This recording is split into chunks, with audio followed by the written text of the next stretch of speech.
तो good morning to all of you. आज हम लोग इलेक्ट्रोकेमिस्ट्री का जो इलेक्ट्रोलाइटिक कंडक्टेंस है उस टॉपिक के बारे में डिस्कस करने जा रहे हैं। ठीक है, जैसा कि आपको पता होगा कि कंडक्टर्स क्या होते हैं, जो इलेक्ट्रिसिटी को पास करते हैं वो कंडक्टर्स होते हैं। ठीक है, which allow the electricity to pass through them are called conductors, जिसको आप हिंदी में चालक बोलते हैं। ठीक है, और क्या होते हैं इंसुलेटर, क्या होते हैं कुचालक, जो अपने से इलेक्ट्रिसिटी को पास नहीं होने देते हैं। ठीक है, ये तो सबको पता रहता है। और जो ये कंडक्टर्स होते हैं ये होते हैं दो टाइप के, एक होता है मेटेलिक कंडक्टर और एक होता है इलेक्ट्रोलाइटिक कंडक्टर। आज हम लोग यहाँ पर इलेक्ट्रोलाइटिक कंडक्टर्स के बारे में ही पढ़ेंगे। ठीक है, इलेक्ट्रोलाइटिक कंडक्टर्स, देखो जैसे नाम से पता चला इलेक्ट्रोलाइट, जो इलेक्ट्रोलाइट्स जो होते हैं जैसे NaCl, HCl, KCl, ठीक है, इनके द्वारा जो भी कंडक्टिविटी शो होती है उसको क्या बोलते हैं, इलेक्ट्रोलाइटिक कंडक्टेंस। ठीक है, एक होता है मेटेलिक कंडक्टेंस, एक होता है इलेक्ट्रोलाइटिक कंडक्टेंस। मेटेलिक कंडक्टेंस में इलेक्ट्रॉन के फ्लो के थ्रू कंडक्टिविटी शो करते हैं मेटेलिक, जो मेटल्स होते हैं। ठीक है, पर उसको नहीं पढ़ेंगे हम लोग सिर्फ इलेक्ट्रोलाइटिक कंडक्टेंस पढ़ेंगे, जो कि आयनों के मूवमेंट के कारण कंडक्टिविटी शो करते हैं। ठीक है, तो स्टार्ट करते हैं हम लोग कंडक्टेंस के अंदर इलेक्ट्रोलाइटिक कंडक्टेंस। ठीक है, इलेक्ट्रोलाइटिक कंडक्टेंस।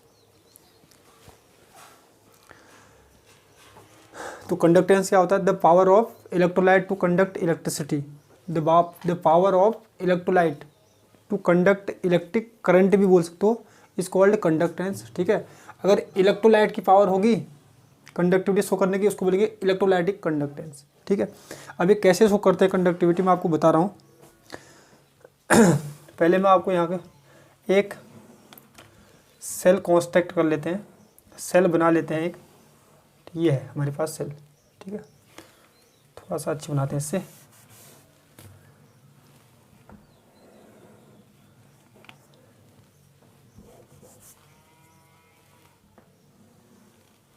यह सेल, इसमें हमने डाल दिया इलेक्ट्रोलाइट का सॉल्यूशन, और यहाँ पर दो रॉड डाल दिए हमने, एक रॉड ये है, एक रॉड ये है। ठीक है, इसको हम क्या करें, यहाँ से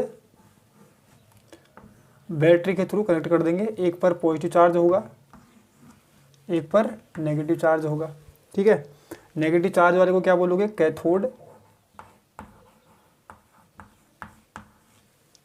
पॉजिटिव चार्ज वाले को क्या बोलोगे, एनोड। तो ये टर्मिनल हमारा एनोड है, ये वाला, और ये वाला कौन सा हमारा, कैथोड।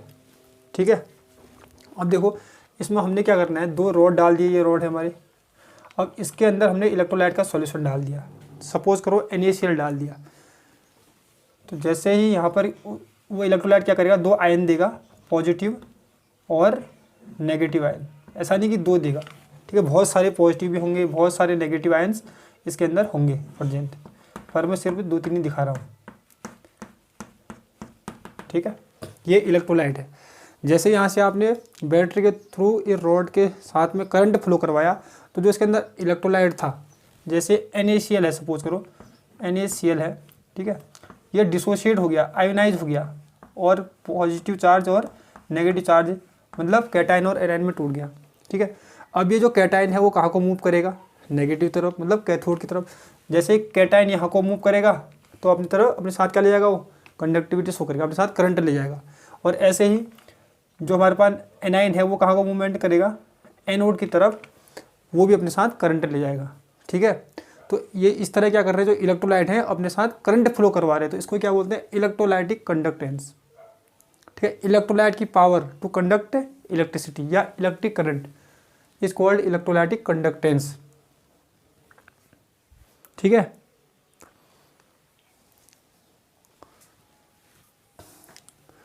अब देखो इसमें जो हमको बेसिक टर्म्स की ज़रूरत पड़ती है, जिससे न्यूमेरिकल भी पूछते हैं और किसी भी कॉम्पिटिटिव एग्जाम के हिसाब से बहुत ही इम्पोर्टेंट होते हैं। जैसे एक हम लोग पढ़ेंगे रेजिस्टेंस, पढ़ा भी होगा आपने, थोड़ा सा और देख लेंगे। रेजिस्टेंस, ठीक है, पहला रेजिस्टेंस को R से डिनोट करते हैं, आपको पता है। रेजिस्टेंस क्या होता है, कि भाई अगर करंट फ्लो हो रहा है तो उसके रास्ते में रुकावट, करंट के फ्लो होने में जो रुकावट होती है उसको क्या बोलते हैं, रेजिस्टेंस। और रेजिस्टेंस को आर से डिनोट करते हैं, ठीक है।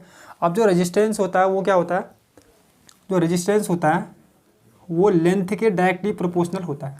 अभी बताऊंगा, पूरा समझाऊंगा इसको, ठीक है। लेंथ के डायरेक्टली प्रोपोर्शनल होता है, मतलब कि जितनी ज़्यादा लेंथ होगी उतना ही ज़्यादा रेजिस्टेंस होगा, उतनी ज़्यादा रुकावट होगी, कह सकते हो। और क्रॉस सेक्शन जो एरिया होता है, ए हम उसको मानते हैं, उसके इन्वर्सली प्रोपोर्शनल होता है। मतलब क्रॉस सेक्शन एरिया अगर ज़्यादा होगा तो रेजिस्टेंस कम होगा, ठीक है। अभी करेंगे, समझाएंगे इसको अच्छे से। अगर मैं यहाँ पर इसको ऐसे भी लिख सकता हूँ, मैं आर जो ये प्रोपोर्शनल है इसको हटा के प्रोपोर्शनलिटी कांस्टेंट दैट इज रो को यूज़ कर देता हूँ। फिर क्या हुआ यहाँ पर L/A, ठीक है। और जो ये रो है, जो हमारे पास ये रो है, इसको बोलते हैं हम रेसिस्टिविटी या स्पेसिफिक रेजिस्टेंस, स्पेसिफिक रेजिस्टेंस, ठीक है। एल क्या है, लेंथ, ए क्या है, क्रॉस सेक्शन एरिया। अब इसकी अगर रेजिस्टेंस की यूनिट की बात करेंगे तो इसकी यूनिट आप याद रख लो, इसकी यूनिट होती है ओम। क्या होती है, ओम, ठीक है। ये हो गया रेजिस्टेंस, कि करंट के फ्लो होने में जो रुकावट आ रही है उसको क्या बोलते हैं, रेजिस्टेंस। और दूसरा जो हमारा जो वर्ड यूज होता है उसको बोलते हैं स्पेसिफिक रेजिस्टेंस, स्पेसिफिक रेजिस्टेंस, ठीक है। या इसको क्या बोलते हैं, रेसिस्टिविटी,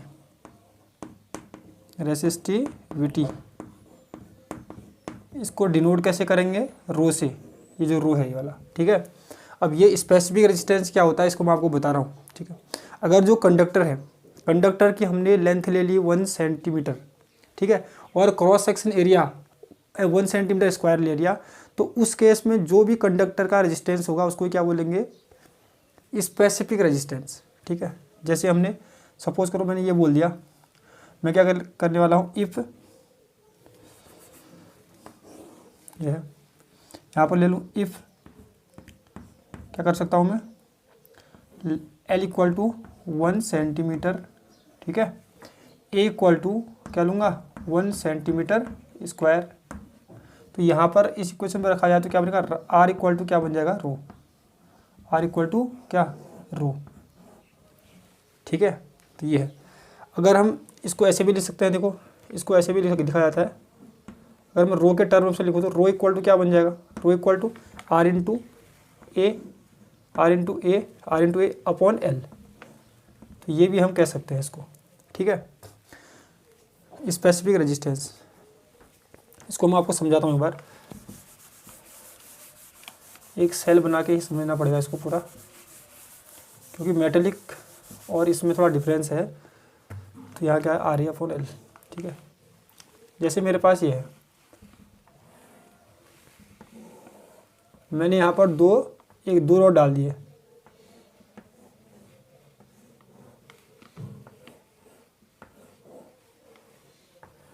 दो रॉड डाल दिए मैंने, ठीक है।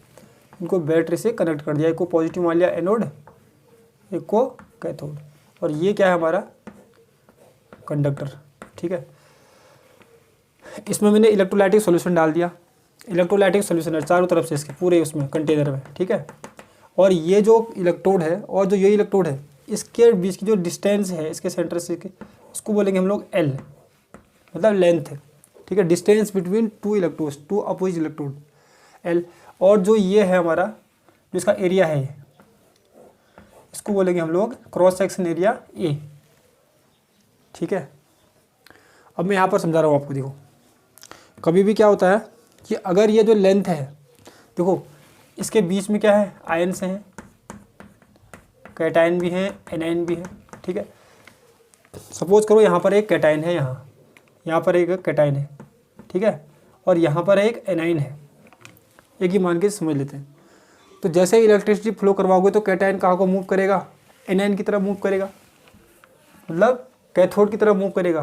तो यहाँ से इसको यहाँ जाना है, ठीक है, वहाँ जाने के बाद उसको यहाँ पर डिपॉजिट होना है, मतलब कि उसका एम क्या है, यहाँ पर जाके चिपक जाना है, किसको, कैटायन को। ठीक है, तो इसने यहाँ से यहाँ की यहाँ पर था, यहाँ से यहाँ की डिस्टेंस इसने ट्रेवल करनी थी, लेंथ देखो कितनी है एल, यहाँ से यहाँ जाना है इसको, इस इलेक्ट्रोड की तरफ। तो जितनी ज़्यादा लेंथ होगी, अगर ज़्यादा लेंथ होगी तो यहाँ क्या होगा, इसके बीच में क्या होंगे, आयंस होंगे बहुत ज़्यादा। ठीक है, सपोज करो मैंने यहाँ पर H2O के साथ नमक घोल रखा है, तो H2O में H+ के आयन भी होंगे, OH- के आयन भी होंगे। ठीक है, और यहाँ पर एक Na+ के आयन भी होंगे, Cl- के भी आयन होंगे। तो इस Na+ के आयन को इस इलेक्ट्रोड की तरफ, नेगेटिव इलेक्ट्रोड की तरफ जाने में बहुत ज़्यादा रेजिस्टेंस, मतलब रुकावट आएगी, क्योंकि वो आयंस से टकराएगा, बहुत सारे आयंस होंगे यहाँ पर। ठीक है, जो उसके रास्ते को रोकेंगे। तो अगर ये लेंथ ज़्यादा हुई, सपोज करो ये लेंथ मैंने 1 सेंटीमीटर मान ली। ठीक है, अगर मैं यहाँ तक लेंथ मान लूँ 2 सेंटीमीटर, 3 सेंटीमीटर, 4 सेंटीमीटर, तो इसको ज़्यादा दूरी तय करनी पड़ेगी वहाँ इलेक्ट्रोड तक जाने के लिए। तो उसका रेजिस्टेंस क्या होगा, ज़्यादा होगा, क्योंकि ज़्यादा दूरी तक तय करनी पड़ेगी, मतलब क्योंकि ज़्यादा आयंस इसके रास्ते में रुकावट डालेंगे। तो तभी मैंने क्या लिखा है, जो रेजिस्टेंस है डायरेक्टली प्रोपोर्शनल टू लेंथ। जितनी ज़्यादा लेंथ होगी, जितनी ज़्यादा दूरी होगी, उतना ही ज़्यादा रेजिस्टेंस होता है। ठीक है, और ये क्रॉस सेक्शन एरिया की बात करें हम लोग, क्रॉस सेक्शन एरिया ये है। ठीक है, इसको यहाँ पर जाके जाना है। अगर ये क्रॉस सेक्शन एरिया अगर ये ज़्यादा बड़ा हुआ, बड़ा मतलब सपोज करो एक मेरे पास है इतना क्रॉस सेक्शन एरिया, एक का है इतना क्रॉस सेक्शन एरिया ये। ठीक है, अगर ये क्रॉस सेक्शन एरिया मतलब इसका क्षेत्रफल अगर ज़्यादा होगा, सरफेस एरिया ज़्यादा होगा इसका, तो जो पॉजिटिव है वो कहीं पर भी जाके इसमें डिपोजिट हो सकता है। ठीक है, जबकि छोटा एरिया में ये थोड़ा सा डिपोजिट तो होगा, यहाँ वहाँ जाके जाएगा तो सही, पर उसकी कम चांस है कि वहाँ पर डिपोजिट हो सकता है, क्योंकि छोटा है इसलिए। ठीक है, वैसे ही हो गया जैसे मैं अगर इसमें पत्थर मारूँ, दूर से पत्थर मारूँ इसमें और इसमें, ज़्यादा पॉसिबिलिटी कहाँ पर है लगने की, यहाँ पर। ठीक है, तो यहाँ पर कम पॉसिबिलिटी है। तो ये क्रॉस सेक्शन एरिया ज़्यादा है, तभी मैंने लिखा रखा अगर क्रॉस सेक्शन एरिया ज़्यादा होगा। ठीक है, अगर एरिया ज़्यादा होगा तो रेजिस्टेंस कम होगा, मतलब जाके वहाँ पर जल्दी से चिपक सकता है। अगर ये कम छोटा सा होगा, क्रॉस सेक्शन एरिया कम होगा, तो रेजिस्टेंस ज़्यादा होगा। समझ में आ रहा है। अब ये हम इसके हिसाब से ये समझते हैं कि स्पेसिफिक रेजिस्टेंस क्या है। ठीक है, स्पेसिफिक रेजिस्टेंस क्या है भाई, कि सिंपली अगर ये जो ले रखा है मैंने, ये इसका cross section area 1 centimetre square हो। ठीक है, और जो ये लेंथ ले रखी है इससे इसकी लेंथ वो है 1 सेंटीमीटर। तो अब जो रेजिस्टेंस होगा उसको क्या बोलेंगे हम लोग, specific resistance. If L equal to 1 centimetre, A equal to 1 centimetre square, then it is called specific resistance और रेसिस्टिविटी। ठीक है, अब हम लोग देखते हैं इसकी यूनिट। देखो यूनिट कैसे निकालेंगे, ये हमारे पास फॉर्मूला था rho equal to are. Are क्या है, रेजिस्टेंस, उसकी यूनिट क्या होती है, ओम। क्या होती है, ओम। ठीक है, ये क्या है, क्रॉस सेक्शन एरिया, और क्रॉस सेक्शन एरिया क्या होता है, सेंटीमीटर स्क्वायर में ले लिया तो सेंटीमीटर स्क्वायर, अपॉन लेंथ किस में ली, सेंटीमीटर में। तो 1 सेंटीमीटर से 1 सेंटीमीटर कैंसिल आउट, तो क्या बचेगा, ओम सेंटीमीटर।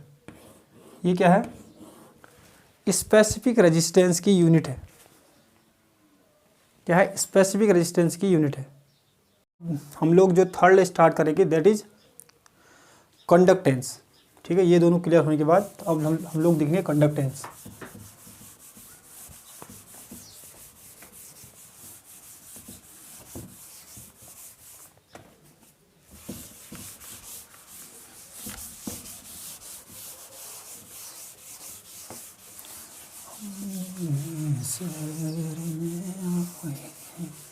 मुसाफिर की तरह और मुलाकात का मौका दे दे। ठीक है, अब थर्ड क्या हमारे पास, कंडक्टेंस। ये तो आपको पता है, इलेक्ट्रोलाइट की जो पावर होती है इलेक्ट्रिक करंट फ्लो करवाने की, इसको क्या बोलते हैं, conductance. The power of electrolyte to conduct electric current, इसको डिनोट करेंगे हम लोग जी से, कहीं कहीं पर सी से भी करते हैं। ठीक है, और जो कंडक्टेंस है वो रेजिस्टेंस का इन्वर्स होता है। डेफिनेशन क्लियर है, it is the power of electrolyte to conduct electric current, represent करेंगे जी से, और ये होता है inverse of, it is inverse of resistance. 1/r। ठीक है, मतलब कंडक्टेंस कब ज़्यादा होगा, आयंस कब फ्लो करेंगे ज़्यादा, यहाँ से यहाँ, वहाँ से वहाँ, कब फ्लो करेंगे, जब रेजिस्टेंस कम होगा, जब रुकावट कम होगी तो फास्ट फास्ट दौड़ जाएंगे, एक वहाँ को एक यहाँ को। ठीक है, तो तब लिखा हुआ है यहाँ पर, ये है रेजिस्टेंस। ठीक है, अगर हम इसकी यूनिट की बात करें, पहले यूनिट यहाँ पर कर देते हैं यूनिट। तो सिंपल है भाई कि यूनिट क्या है, आर की यूनिट तो आपको पता है क्या है, ओम, मतलब रेजिस्टेंस की यूनिट ओम है। तो ये गया ऊपर, तो क्या बनेगा, ओम इनवर्स। ओम इनवर्स एक यूनिट और है, इसको मैं महो से रिप्रेजेंट करते हैं। ठीक है, या इसकी एसआई जो यूनिट है वो सबसे ज़्यादा आपको मिलेगी कहीं पर भी, सीमन से यूज़ करते हैं, साइमन भी बोलता है इसको कोई। ठीक है, अब थर्ड फोर्थ जो हमारा है, जैसे वहाँ पर रेजिस्टेंस था तो स्पेसिफिक रेजिस्टेंस आया, तो यहाँ पर कंडक्टेंस है तो स्पेसिफिक कंडक्टेंस भी आएगा।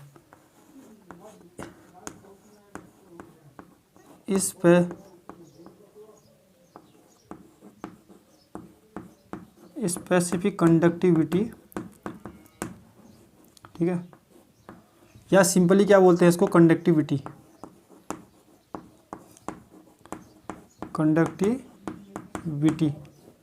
ठीक है, इसको रिप्रेजेंट करेंगे कापा से, ऐसे ऐसे मतलब इसको कप्पा या कापा। ठीक है, और ये भी जो है inverse of, it is inverse of किसका, स्पेसिफिक रेजिस्टेंस का, जो कि रो है। ठीक है, तो ये जो होता है हमारा कापा इज इक्वल टू 1/रो।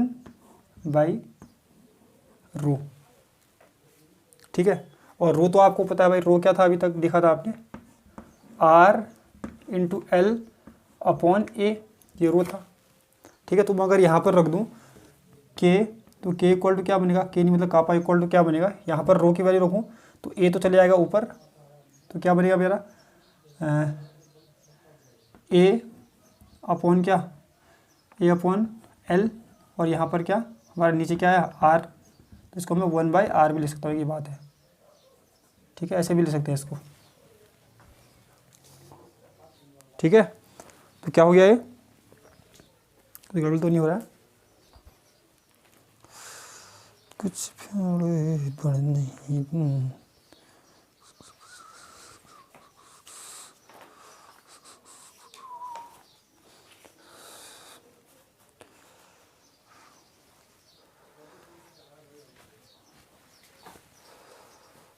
और रो इक्वल टू जो वैल्यू है हमारी क्या है, रो इक्वल टू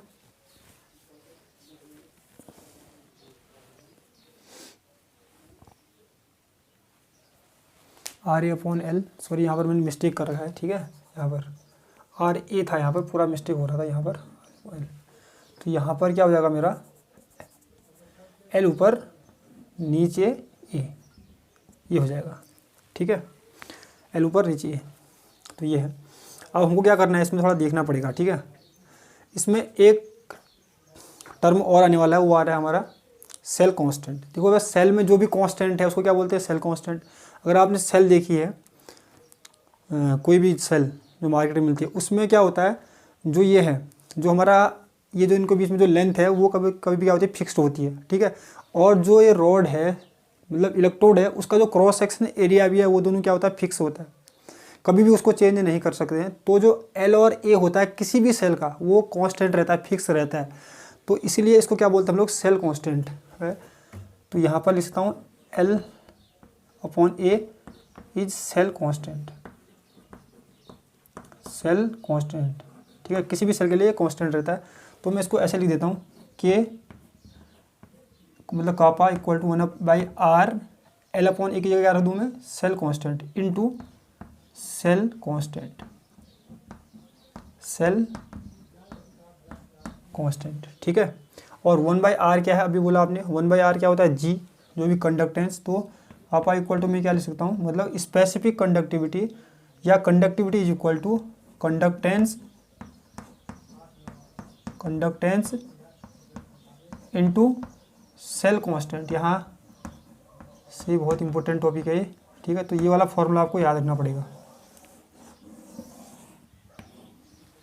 ठीक है, एक ये है। अगर हम पहले इसकी यूनिट की बात कर लें तो इसकी जो सेल कांस्टेंट की यूनिट है, unit of cell constant, unit of cell constant. देखो सेल कांस्टेंट सिंपली है क्या भाई, एल अपॉन ए। एल क्या है, लेंथ, लेंथ किस में होगी, सेंटीमीटर में, अपॉन ए क्या है, ए क्या है, फिर गलत लिख दिया मैंने, सॉरी, 1 मिनट, सही है। तो फिर ये ए क्या होता है, वो होता है सेंटीमीटर स्क्वायर में, ठीक है। तो 1 सेंटीमीटर बचा, 1 सेंटीमीटर मतलब सेंटीमीटर इनवर्स। सेल कांस्टेंट की यूनिट ये होती है, ठीक है। ऐसे ही अगर हम स्पेसिफिक कंडक्टिविटी की यूनिट देखें तो ये क्या है फॉर्मूला, कापा इक्वल टू 1/रो, ठीक है। और रो की यूनिट क्या थी आपकी, देखा था आपने, ओम सेंटीमीटर इनवर्स। तो ऊपर गया तो क्या बनेगी, ओम इनवर्स सेंटीमीटर इनवर्स। यह स्पेसिफिक कंडक्टिविटी की यूनिट। अब इसको एक्सप्लेन करते हैं, ठीक है, थोड़ा सा और इसको लिख देता हूँ मैं। देखो भाई स्पेसिफिक कंडक्टिविटी होती क्या है, मैं आपको बता रहा हूँ। सपोज करो मेरे पास ये है, यहीं पर बनाता हूँ उसको। सपोज करो मेरे पास एक ये है इलेक्ट्रोलाइटिक सेल है, ठीक है। इसमें मैंने क्या कर रखा है, पूरा सॉल्यूशन भर दिया, पूरा सॉल्यूशन है, ठीक है। और मैंने यहाँ पर एक छोटी सी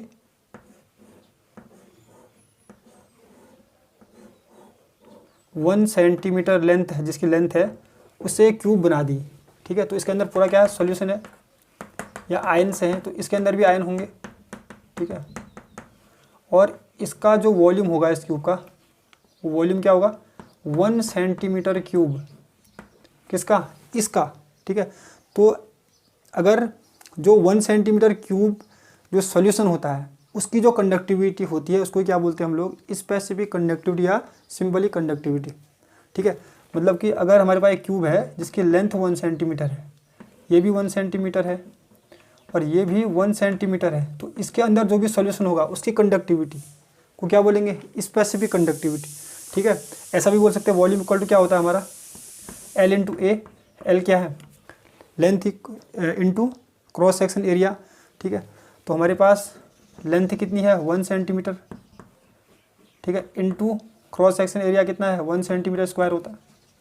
तो टोटल कितना हो गया हमारे पास, 1 centimetre cube, which is equal to 1 centimetre cube. आ गया ना वॉल्यूम, तो इसका वॉल्यूम कितना है, 1 सेंटीमीटर क्यूब। तो इसके अंदर जितने भी आयंस होंगे, 1 सेंटीमीटर क्यूब सोल्यूशन का जो वॉल्यूम होगा, सॉरी 1 सेंटीमीटर क्यूब जो सोल्यूशन होगा उसकी जो कंडक्टिविटी होगी उसको क्या बोलेंगे, स्पेसिफिक कंडक्टिविटी, ठीक है। या इसको 1 सेंटीमीटर क्यूब इक्वल क्या होता है, 1 ml। तो इसके अंदर 1 ml सॉल्यूशन की जो कंडक्टिविटी होगी उसको क्या बोलेंगे हम लोग, स्पेसिफिक कंडक्टिविटी, ठीक है, इसके अंदर। तो ये हमारा स्पेसिफिक कंडक्टिविटी, ठीक है। इसकी यूनिट बता दी मैंने आपको। अब हमको देखना है next term which is molar conductivity. Molar conductivity, molar चालकता बोलते हैं इसको हिंदी में, ठीक है। इसको हम लोग रिप्रेजेंट करेंगे कौन सा है, 4th 5th। ये हमारा होता है लैम्डा m से इसको रिप्रेजेंट करते हैं, ठीक है। तो ये जो मोलर कंडक्टिविटी है आपको वर्ल्ड से पता चल रहा होगा कि भाई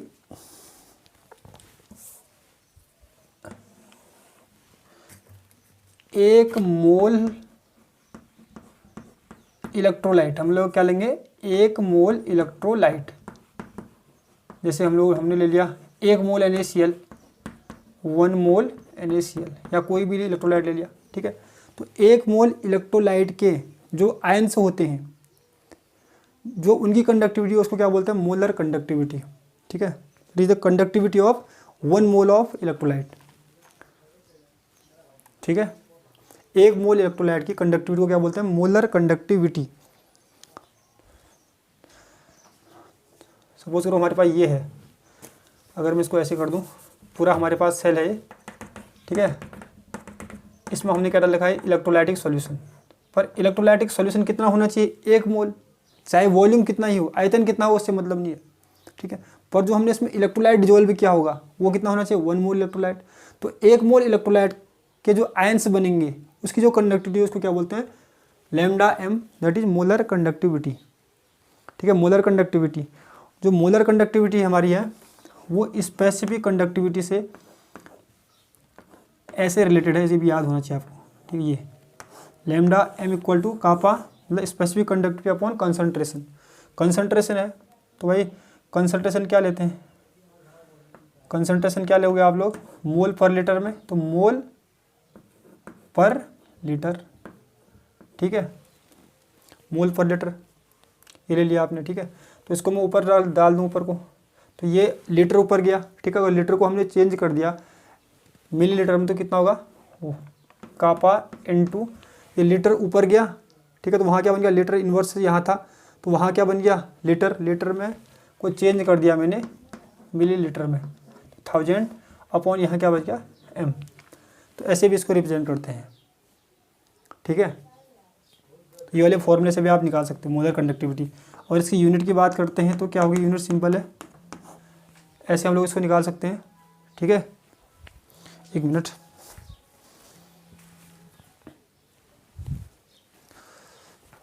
इसकी यूनिट कैसे निकालें, जो ये है हमारे, इसकी यूनिट क्या होती है हमारी स्पेसिफिक कंडक्टिविटी जो है हमारी, उसकी यूनिट होती है, अभी बोला था, ओम इनवर्स सेंटीमीटर इनवर्स। ठीक है, याद रखो ओम इनवर्स को क्या बोलते हैं, साइमन भी बोलते हैं। तो यहाँ पर साइमन भी रख सकते हो, तो मैं रख दूँ यहाँ पर साइमन इनटू, और जो 1000 है इसकी जगह हमको क्या लेना पड़ेगा, सेंटीमीटर क्यूब। ठीक है, पर लीटर, सेंटीमीटर क्यूब, तो इसमें लिया हमने। ठीक है, पर लीटर अपॉन क्या करना पड़ेगा, ये है कंसंट्रेशन में तो क्या लेंगे, मोल पर लीटर। ठीक है, लीटर से लीटर, पर लीटर कैंसिल आउट, इससे ये हो गया, तो हमारा क्या बचा, एस मीटर स्क्वायर, और यहाँ पर मोल। ठीक है, मोल इनवर्स, सॉरी ऊपर जाएगा तो मोल इनवर्स। तो ये यूनिट है हमारी किसकी, मोलर कंडक्टिविटी की यूनिट है।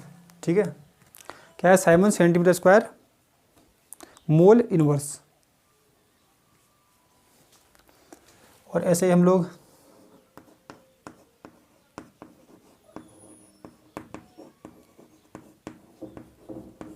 लास्ट है इक्विवेलेंट कंडक्टिविटी।